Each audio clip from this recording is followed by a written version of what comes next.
guys, welcome to my vlog guys.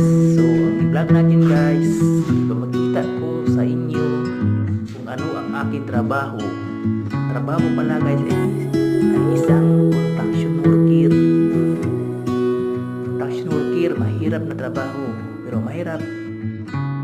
masaya pa rin ako dahil dito ako nabubuhay sa ganitong trabaho. Masaya pa rin ako kahit ganito ang trabaho ko. Bago pa lang kayo sa YouTube channel ko, please like and share and subscribe.